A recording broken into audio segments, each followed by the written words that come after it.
Hi everyone, this is Cesar with Gibson TV, and I have the pleasure of having with me the one and only Jerry Cantrell. Yeah. Thank you for being here, Oh, brother. thank you for having me, man. And welcome officially. You've been playing Gibson throughout your entire Through career. my entire career. That's right. But welcome officially, We're officially to the into Gibson the family. family as our second ambassador. Oh, thank you, man. I appreciate it. It means a lot to me.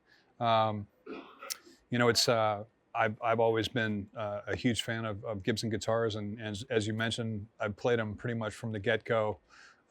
Most of my heroes all play them too, so it's really good to be here. I love what you guys are doing with the company, and I'm just really happy to be a part of it, and looking forward to what we can create from here. Yeah, well, we're gonna do a lot of cool stuff together. Yeah. Clearly, you know how much this means to me. It's of course, it's a passion project to work with. Come on, man, we've rocked out before. Yeah, but like for me, some riffs. For me, it started. There are only a couple of riff lords out there. You got Iommi. There's a few. You got Tony Iommi. He's one. You got Jerry Cantrell. Well, there's more than that, but I'm happy to be in that company for sure. And you made the mistake of sending me your original guitars. They're in my office. And I did. You might never see them I might not again. ever get it back. Yeah. But that's all right. If we make something better than that, then that's cool. No, I promise to send them back. I think we can do that. I promise to send them back.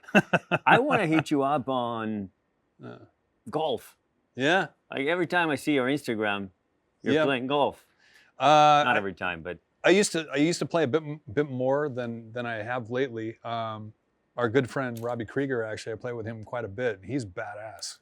Not only is he just a cool dude and an amazing musician and one of my greatest heroes, he's pretty badass on the golf course too.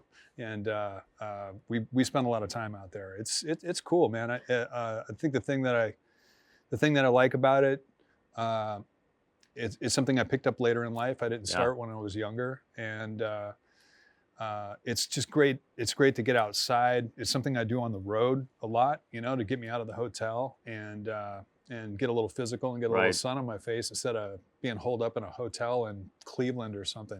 It's cool. Have you played Robbie's golf simulator in the studio? I have. Yeah. I've taken a few lessons there. Have you too? No, I just was hearing about it. So we just did an interview with Bobby Hines is his good friend and teacher, and mine as well. Yeah, he's great. Yeah, and I've had a few lessons on that studio. Do you come up with riffs while you're playing golf? Like something sings to you and say, wait a minute, let me just write this down. What's interesting about it, when whatever it is that you do, your job is your job, and it pretty much takes all of your focus and all of your time. So I guess what golf is for me, I kind of get the same thing out of playing poker, I guess, or fishing, or outdoor activities, or golf. It's when I don't think about music at all, other than what's playing in the golf cart. You know what I mean? So it's just a cool activity. It's kind of a Zen activity that kind of takes you out of the space of what you normally do and lets you kind of relax and not think about stuff like that. Take a little break. Sure. Yeah. Can you tell us anything about what's coming from you solo? Yeah. You and I talked about how much I love Degradation. Oh yeah. But what's coming? We got some. There's going to be some cool things happening this year. I've already done a couple of shows in LA, which I saw you at in December, and with a great group of friends. My friend Tyler Bates helped me put together a really cool group of people, and we did a couple of solo shows, and I got to play. I've been in this band in Alice in Chains for, since 1987, so 33 years. So, and that's always been my first love and my commitment. But I did have the opportunity to make a couple of solo records. And since we started the band back up, I haven't really had the opportunity to revisit that. So while we were taking a break, we just finished touring in September off of Rainier Fog.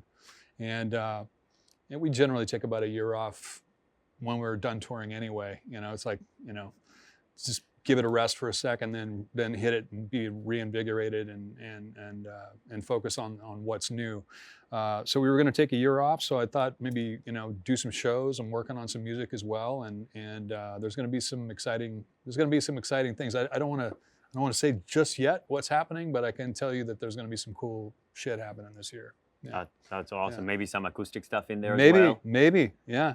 Well, you know that you're always. I love the show. You're always going to get that with me. There's always some of that there, and there's some heavy stuff. It's a cool mix of both. Cool. So yeah.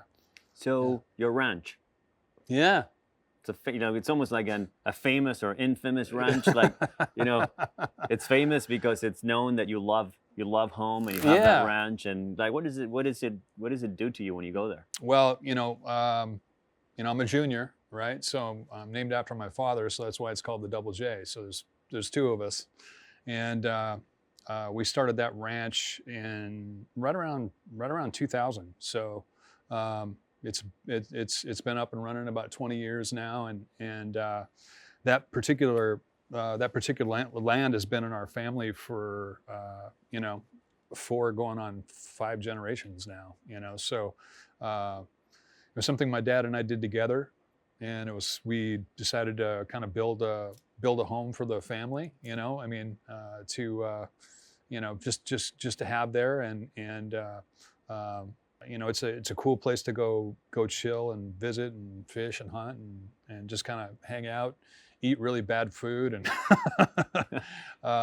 slow down. And it's doing what I do. I love it. It's great, and there's a certain energy that kind of that is kind of required to do it, and but when in between, it's good to turn that off and to shut down for a little while, or maybe a better way to put it is open up to something else, Exactly. And so just take a breath and then jump back in. That's cool. You recently posted a picture of a crossroads.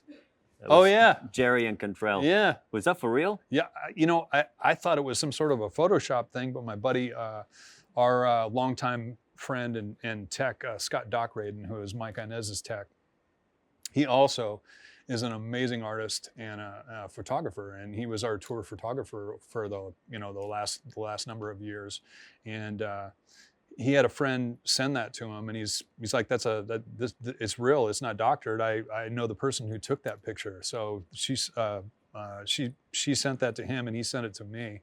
An interesting story about that is I have family in Arkansas. My grandfather Herb, my dad's dad, lived in Bald Knob, Arkansas. Oh, yeah?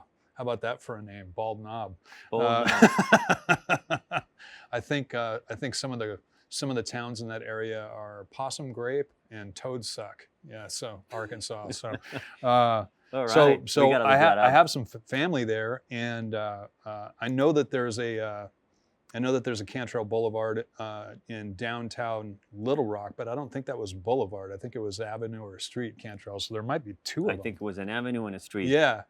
Billy Bob Thornton told me about that, about Cantrell cool. Boulevard, and I actually ended up driving on it after he told me. I'm like, wow, that's kind of cool. Yeah. That's awesome. Well, we got to make a deal. At one point, you and I jam on acoustic guitar, Red Giant. Okay. Yeah. Deal? It's easy. Yeah. Love that song. You're badass. You'll pick that up in a second. Yeah. Guys, Jerry Cantrell, one of my idols, one of my influences. It's just a passion project to work with this guy. And new Thank friend. you for being here with us. Yeah.